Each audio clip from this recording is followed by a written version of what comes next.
Parliament میں وندے ماترم پر بحث کے پس منظر میں جمعیت علماء ہند کے صدر امیر الہند حضرت مولانا ارشد مدنی صاحب نے سخت رد عمل کا اظہار کرتے ہوئے کہا کہ ہمیں کسی کے وندے ماترم پڑھنے اور گانے پر اعتراض نہیں، مگر ہم یہ بات ایک بار پھر واضح کر دینا چاہتے ہیں کہ مسلمان ایک اللہ کی عبادت کرتا ہے اور اپنی اس عبادت میں کسی دوسرے کو شریک نہیں کر سکتا۔ انہوں نے آگے کہا کہ وندے ماترم نظم کے مشمولات شرکی عقائد اور افکار پر مبنی ہے، بالخصوص اس کے 4 اشعار میں واضح طور پر وطن کو برادران وطن کے معبود درگا ماتا سے تشبیہ دے کر اس کی عبادت کے لیے الفاظ استعمال کیے گئے ہیں جو کسی بھی مسلمان کے بنیادی عقیدے اور ایمان کے خلاف ہیں۔ ہندوستان کا دستور ہر شہری کو مذہبی آزادی دفعہ 25 اور اظہار رائے کی آزادی دفعہ 19 فراہم کرتا ہے۔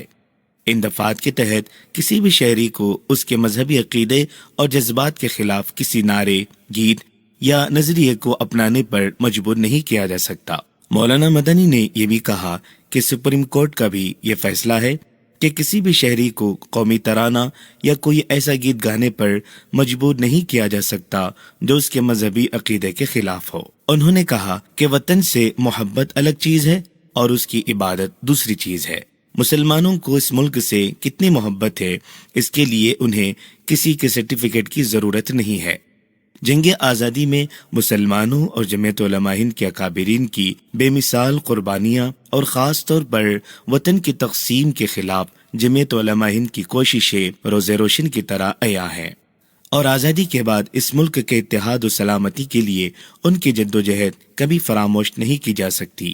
ہم نے ہمیشہ کہا ہے کہ حب الوطنی کا تعلق دلوں کی وفاداری اور عمل سے ہے، نعرے بازی سے نہیں۔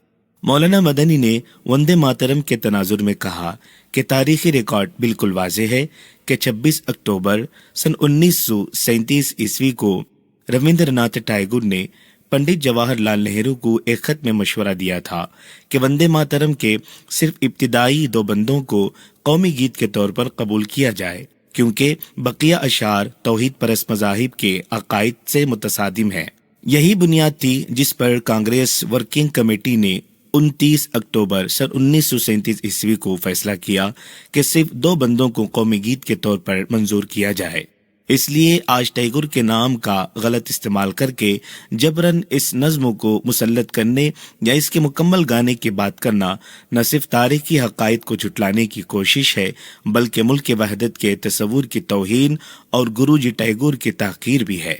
یہ بھی قابل افسوس ہے کہ لوگ اس کو تقسیم ہند سے جوڑتے ہیں، جبکہ رویندر ناتھ ٹیگور کا مشورہ قومی وحدت کے لیے تھا۔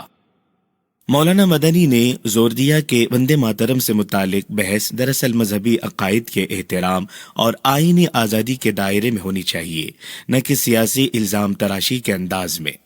جمعیت علماء ہند تمام قومی رہنماؤں سے اپیل کرتی ہے کہ وہ ایسے حساس مذہبی تاریخی معاملات کو سیاسی فائدے کے لیے استعمال نہ کریں، بلکہ ملک میں باہمی احترام، رواداری اور اتحاد کو فروغ دینے کے لیے اپنی آئینی ذمہ داری پر کاربند رہیں۔ وندے ماترم بنکم چندر چترجی کے ناول آنند مٹھ سے ایک اقتباس ہے۔ اس کے کئی سطریں اسلام کے مذہبی اصولوں کے خلاف ہیں، اسی لیے مسلمان اس گانے کو گانے سے گریز کرتے ہیں۔ وندے ماترم گانے کا پورا مطلب ہے کہ ماں میں تیری پوجا کرتا ہوں۔ یہ صاف ظاہر کرتا ہے کہ یہ گانا ہندو دیوی ماتا درگا کی تعریف میں گایا گیا ہے، نہ کہ مادر وطن ہندوستان کے لیے۔ وندے ماترم درگا کی تعریف میں لکھا گیا تھا۔ انہوں نے کہا کہ اسلام توحید پر مبنی ایک مذہب ہے جو ایک ایسے اللہ اوم اور ایشور کی عبادت کرتا ہے جس کا کوئی شریک نہیں، ہمیشہ سے ہے اور ہمیشہ رہنے والا ہے، اور ہر چیز پر اس کو قدرت ہے۔ کسی ملک یا ماں کی پوجا کرنا اس توحیدی اصول سے متصادم ہے۔ وندے ماترم گانا ماں کے سامنے جھکنے اور اس کی پوجا کرنے کا مطالبہ کرتا ہے، جبکہ اسلام اللہ کے علاوہ کسی کے آگے سر جھکانے اور کسی کی عبادت کرنے سے منع کرتا ہے۔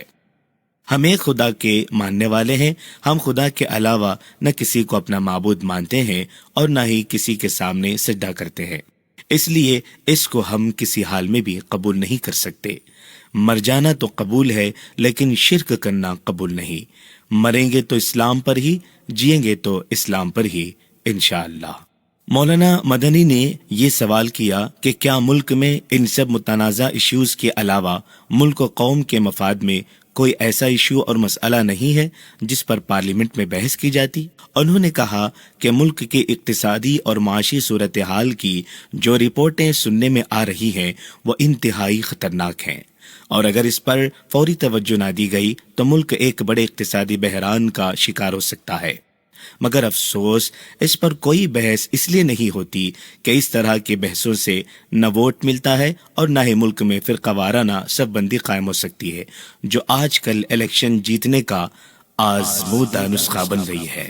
مرکز تحفظ اسلام ہند کی رپورٹ